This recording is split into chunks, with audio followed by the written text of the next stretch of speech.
It's always kind of surprising to me how few people consistently grease their machines. It's not like it takes all that much time to do it. You know, it's not an added expense. It's nothing crazy. But it's always amazing to me how much it's neglected. I mean, I don't like it either, but I can get here early.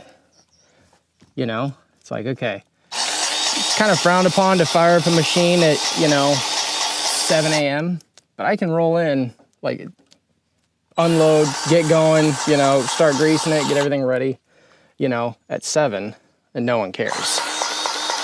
At least that's kind of my thoughts. But everybody else is different.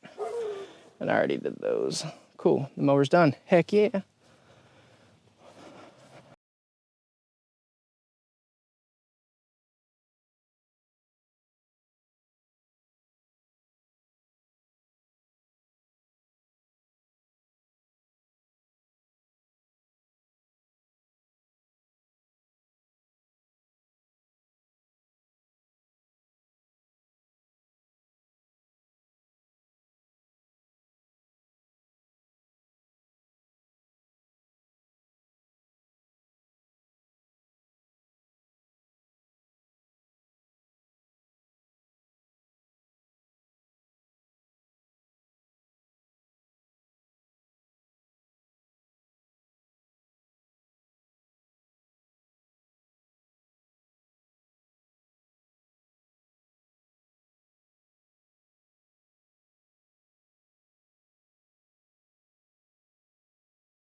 Got skid steer out here with the brush mower. That means we get to do some brush mowing.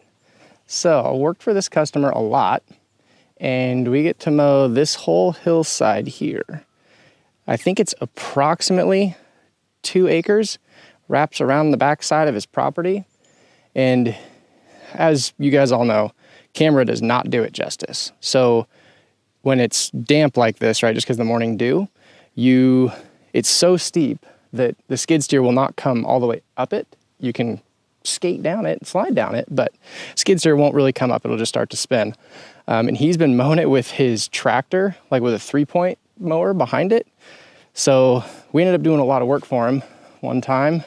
This whole area right here, like where the skid steer is, basically over to the hillside edge, there was a massive like old milking parlor there. We demoed it, brought in a whole bunch of topsoil, turned it into lawn. And so while we were out here, he also wanted us to mow, like the steep hillside, and he wanted us to do that whole fence line down there and stuff like that. And so liked how good of a job we did. And then from there, pretty much became a recurring annual thing and stuff we do towards the end of the summer. Just kind of keep it knocked down and whatnot. He likes it. We like him. It works out good. So it always works well to have a customer that, is recurring because, one, you have a recurring source of income, but also it's a lot less stressful. Like, the customer, the expectation, you're going to get paid, right? It's a lot less worry and that kind of a thing. So, and then also, so today, as you guys saw, I have the skid steer, but in order to do a good chunk of this hillside, like right here, we'll need the excavator because there's this road right here is terraced, right? There's one access road here, and you can see one more right down there below it. That's so that we can walk the excavator up here and get this hillside, that lower hillside and so on. So biggest goal for today is use the skid steer, get everything we can with the skid steer, and then tomorrow morning we'll bring the excavator out here. So finish mowing the hillside with the excavator. So, all right, I'm gonna go hop in the machine. Let's get after it. One of the big things you really need to be careful of when you're brush mowing, or field mowing, I guess, less brush mowing, is to not tear up the grass too much. It's easy to tear the grass up both with the mower, going too deep like I did accidentally right over there, but also to tear it up when you're turning, because your skid steer skids to steer, so it's always slipping a track somewhere whenever you're turning, which means long straight lines are your friend. Also, it's the most efficient that way too. Tell you what, instant gratification, there's nothing that beats brush mowing or field mowing. There definitely is not. If I could only do one kind of job with heavy equipment, it would be brush mowing. Like brush mowing, like forestry, undergrowth clearing, that kind of a thing. Oh my gosh, is that stuff fun. And like I said, it's just really good instant gratification. The customer's always super happy at the end because they see a massive difference for their money, and which always makes you, as the service provider, that always makes you feel really good too. So we're running the Kubota SVL 75. This is a standard flow machine. If I recall, it flows like 17 gallons per minute or so. Obviously, as you can tell, it's an open cab machine, so you definitely don't want to be running a mulcher, and you absolutely do not want to be lifting this mower above your head, or I don't even lift it anywhere really above that, like this thing right here, because I do not want to have this thing spit anything up at me and have it hit me. So always good to make sure whenever you're doing brush mowing, make sure no one's around, and also be really sure you're trying to keep the mower and whatnot facing a direction where if it does throw something, it's not going to throw it anywhere bad, if that kind of makes sense. Like this one throws everything off to the right, so if it's going to throw anything, it's just going to go over there to the woods. No big deal. The other thing about running a mower is, while it is, you can charge more for it, it is a lot more labor intensive as far as maintenance goes. It takes a decent bit of time to either A, sharpen the blades, or B, just change the blades. Changing the blades, if you do it yourself, on this one it's really easy. It's $400 to change the blades out, which is not terrible, but it is, I don't know, a few hours to do it or so. And the other thing you need to keep in mind is this thing will wrap up a barbed wire fence or a wire fence so dang fast it will make your head spin, and it can be a complete nightmare to get it undone. So always good to keep that in the back of your mind. Know what you're getting into, because if it finds a fence, it will wrap it up so dang quick, and then it's really no fun. So the other thing that really becomes a lot more maintenance intensive is for the machine itself, because right now, we're using the hydraulic fluid of the machine to power the mower. We have to, it breaks down the fluid a lot faster, so we have to change the hydraulic fluid in the skid steer about twice as frequently. So instead of changing it every 1,000 hours or so, we have to change it about every 500. Which, no, it's not the end of the world. It's just something to be aware of and something to know whenever you're going to be doing this a lot, that, hey, it is more wear and tear on the machine, and it just takes a little bit more maintenance. So, yes, you do get to charge a little bit more. However, there is a reason why you are charging more, is because it's not, it does take a little bit more time. Normally when you're done with a job, right, it's like, oh, I'm done with the job. This one, it's like, nope, I gotta go back now, and I gotta go sharpen blades and stuff, and then change work on the skid steer twice as often. So, which I'm not one to complain about more maintenance, because fresher fluid never hurt anything, in my opinion. And as far as the value of one of these machines, putting fresh fluid in it, not going to be a bad thing. So it's always good to keep fresh fluid and stuff, because it helps things last a lot longer. I really wish you'd not stop with that $70,000 pickup right there, bud. Yeah, keep moving, keep going. Man, last thing I want to do is dent somebody's super nice GMC Denali. Man, that's personally, it's kind of my dream truck, so to throw a rock at something like that would probably make me cry. Not just because I'd have to pay for it, but because, well, it's a beautiful truck. Not too much longer, and we're gonna have to start going up. Well, we're gonna try to go up the hill, but we're gonna go down the hill as well, because gonna be side hilling pretty good here before too long. So what we're doing right here is probably only a third of the hillside that you can see right now, maybe 40% of it. So try and take care of, like, I don't know, we'll call it this front half, I guess, and we'll call it the back half. I'm kind of just trying to take care of this part first, and then we'll go around to the other side, because that middle section right there where we were turning around, that all has to be done with the excavator.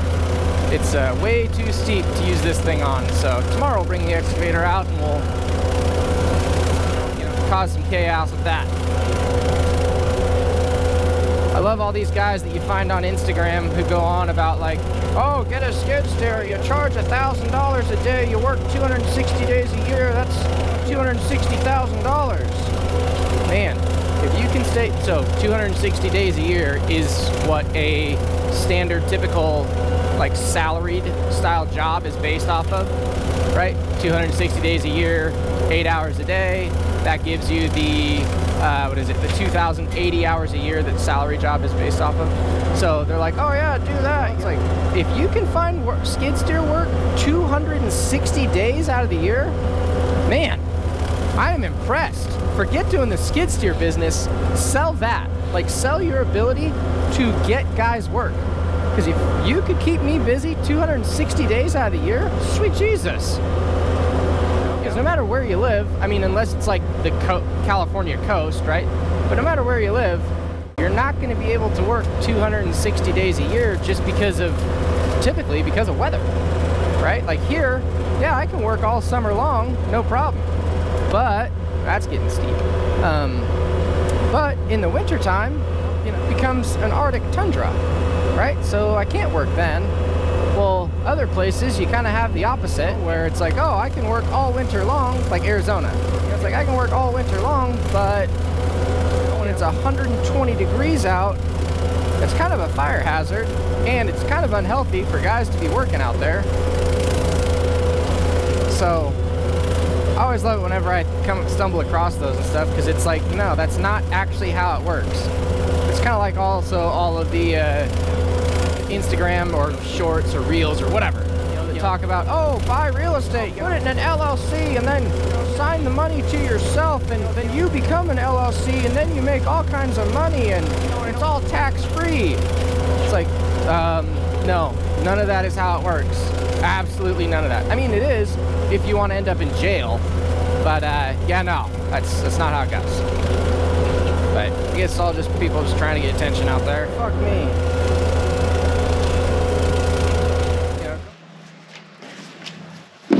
Kind of hoping that since we just did the water pump on it and everything, that maybe going up and down all these steeper slopes, maybe it just finished burping the coolant system, you know? Can only hope. I don't get frustrated that often, but if something else happened, I might get frustrated.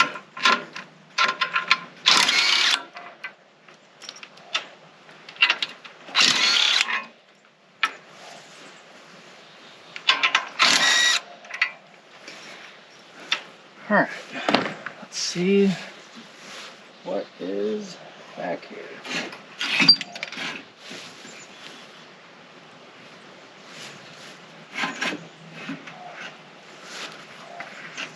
Like I said, I did hear something kind of going brrrr like that, and it stopped after a little while. So I'm kind of wondering, maybe it was the clutch fan, because it, like I said, it stopped about the same amount of time that you'd expect for something to like cool down, you know?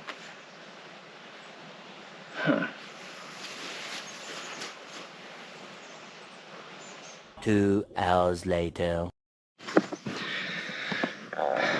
One thing I will say, these Tecton toolkits, no sponsorship, they don't know I exist, but I got a 1/4 drive, 3/8, and 1/2 inch socket set in complete, like all three in both trucks, and their metric and standard wrench sets in both trucks.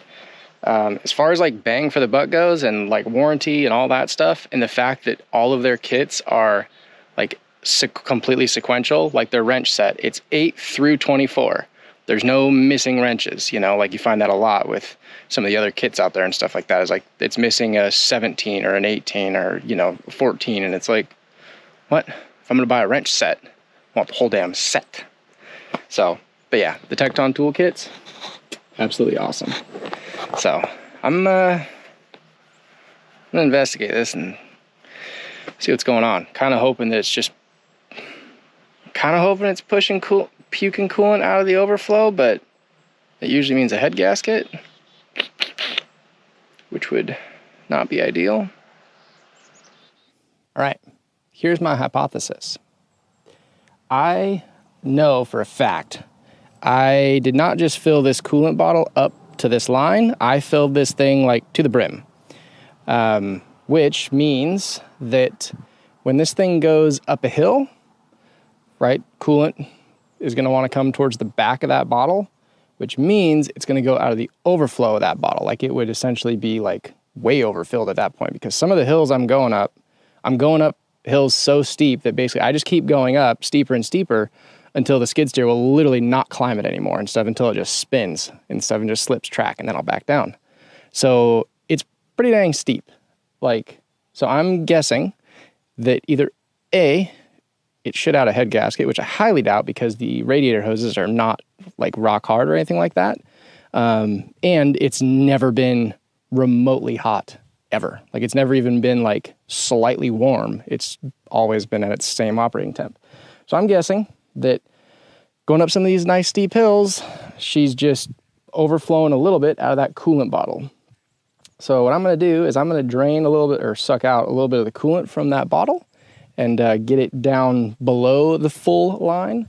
And hopefully that will keep any further coolant from leaking out and leaving us scratching our heads.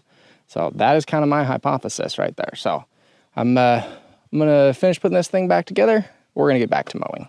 So, because like I said, it's not doing anything abnormally weird. It doesn't sound abnormally weird. It doesn't, like, it's not running even remotely warm. Like it's nice and cool out here. Like it's barely up to operating temp. So that's my guess. You know, going back to what you'll see like on the internet and stuff like that, as far like social media, as far as, oh yeah, start a skid steer business or get an excavator business or something like that.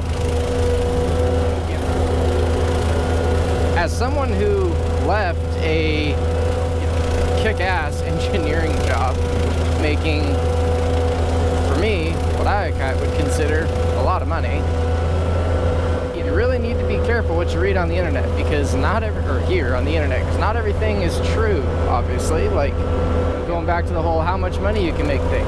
Yeah, you can make a decent amount of money, but you got to be able to stay busy.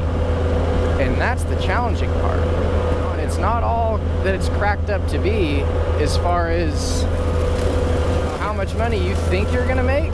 Like, no. You definitely do not make as much as you think you're gonna make because of taxes and stuff like that. Like, it's amazing how much money gets soaked up in taxes, especially compared to working just like when I was an engineer. Like, holy crap, I cannot believe how much money is gone in taxes, like self-employment taxes and stuff like that. Like, sweet Jesus. That's all I do is every time I turn around, I'm paying taxes. Which one way you could look at it is, well, if you're paying taxes, that means you're making money to pay taxes on, which is a good thing.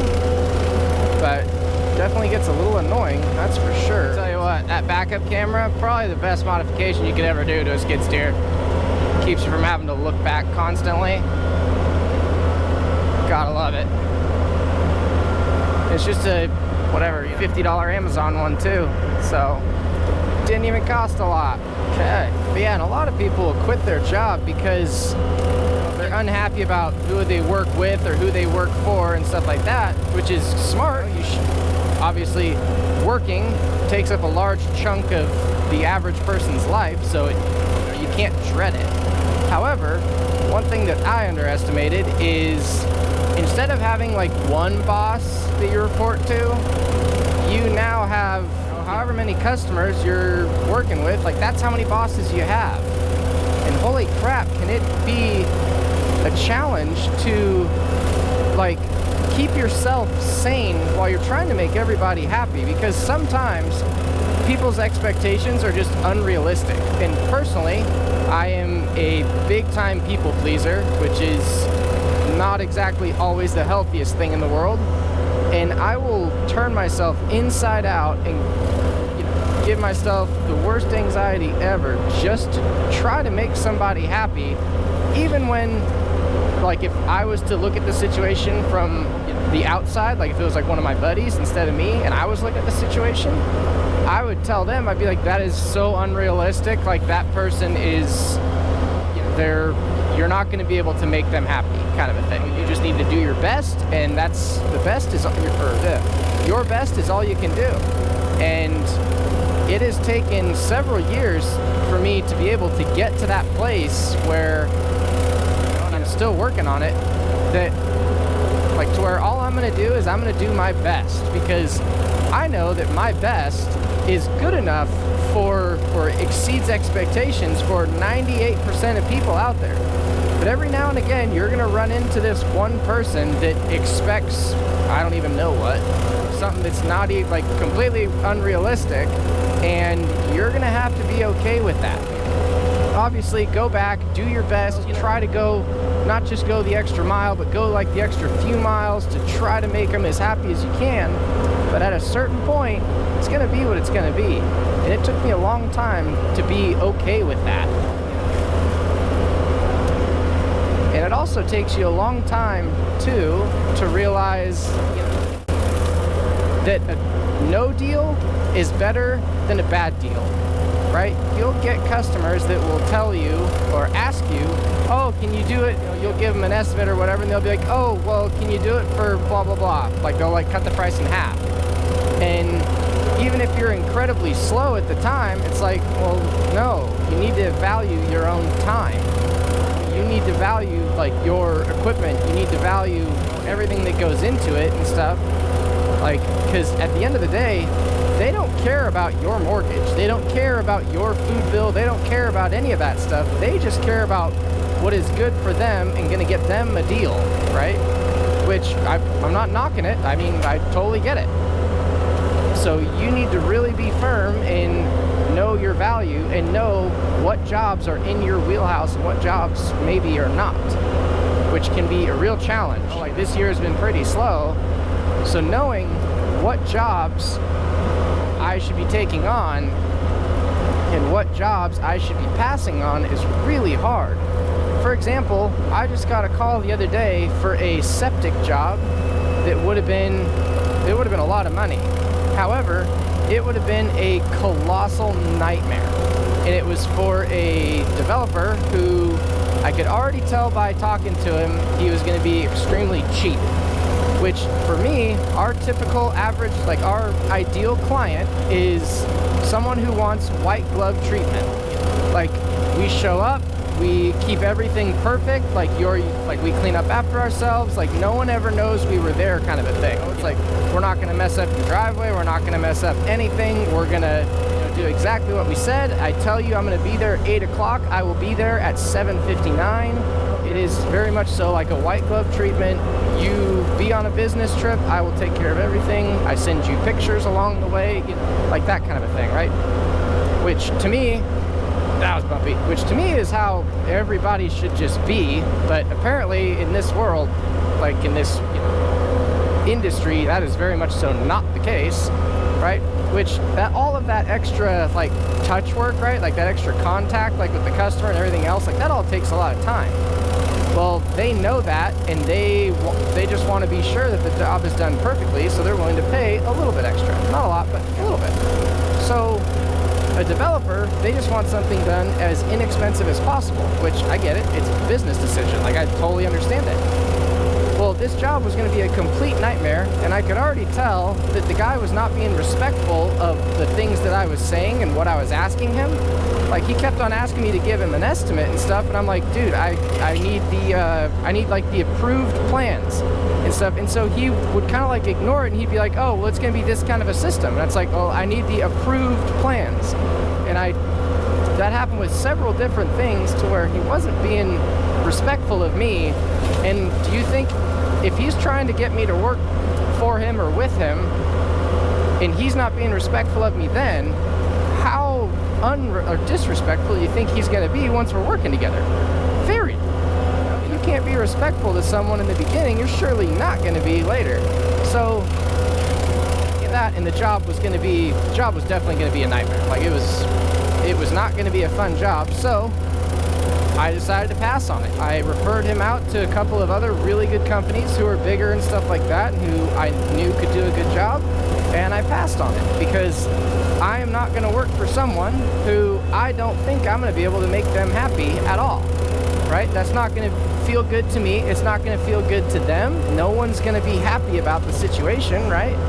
So knowing when to work with someone and when to pass is a real challenge, and sometimes it definitely gives you a ton of anxiety because you're like, sweet Jesus, I got equipment payments I got to be making, and if I'm passing on work, like, that's not good. But that's just something that I've learned over the past 7 years that has taken a really long time to understand and to do, and that is one of the biggest things that I could pass on to somebody else. There goes dude with the nice truck again. Typically whenever people drive by slow several times, usually it's because they're going to complain at some point. I don't know what they would complain about, but very rarely do people stop by and be like, oh my god, it looks amazing. It does happen, but just not as often as what you'd like. But I think it might actually be starting to sprinkle, which that would make it very, very challenging to get up and down these hills, that's for sure.